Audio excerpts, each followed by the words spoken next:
Hi, local main character Zepp here.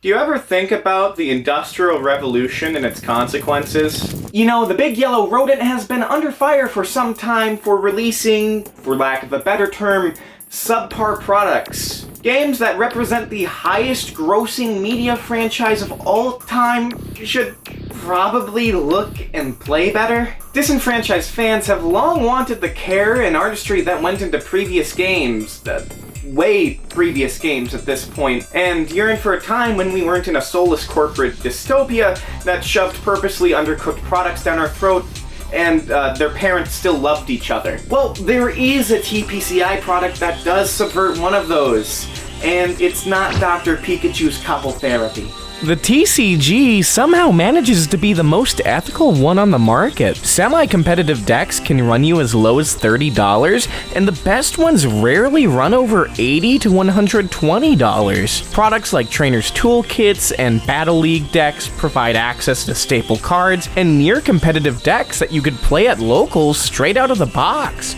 And into some sleeves. Competitive cards and expensive cards are very rarely the same ones, unless if it's an alternate art of a competitive card. The crown jewels of these products are arguably the yearly World Championship decks, 60-card proxy decks of 4 highlighted decks from the top cut of that given year's World Championship competition. It's the kind of product that makes me want to go, the 2022 decks retail for $15 to $20 depending on where you get them, and let you and your friends experience high-level competitive play with proxies the quality of real cards. Every game should do this. Give players an accessible way to play with the upper crust of cards without having to be part of the upper crust or have a functioning printer. MTG used to have them until 2004, when apparently Fat Packs ate up demand for a 4th product type, according to Wizards of the Coast.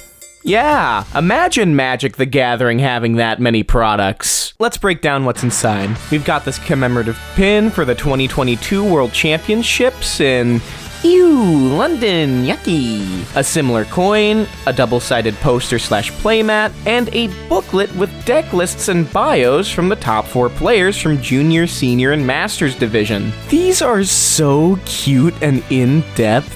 I love knowing that this guy is a black belt and an Eagle Scout, or that Soma brought Detone with them. As they should. This is the happiest I've ever been since learning the game. That is so adorable.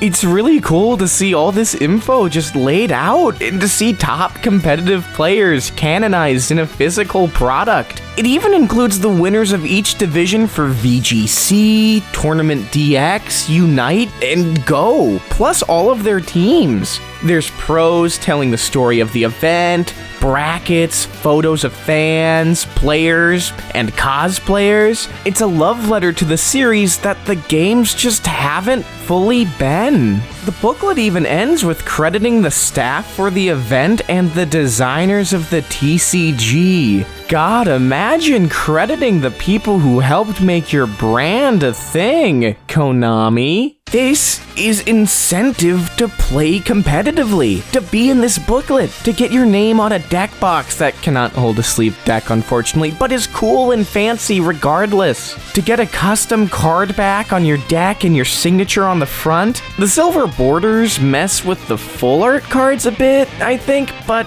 they weren't designed with this purpose in mind. None of the cards are foiled, likely to cut back on costs and clarify these as non-valuable proxies, but the silver is a nice metallic ink. 8 signed deck from a world champ for only like a wad of 5s. I haven't seen that good of a deal since my dad graduated from college in the 80s. God, I wish I could graduate from college without a debt from my tuition. And a job. And a house. And a planet to live on. The presentation of the decks is immaculate, and they play like competitive decks from 2022. If you like the 2022 Worlds metagame, you'll like playing these decks. I personally have mine double-sleeved in clear Dragon Shields to see those awesome card backs. I trust Dragon Shields with my life. I use their outer sleeves, I use their inner sleeves, I use their normal sleeves. If they made condoms, I would... think someone who has sex would probably use them.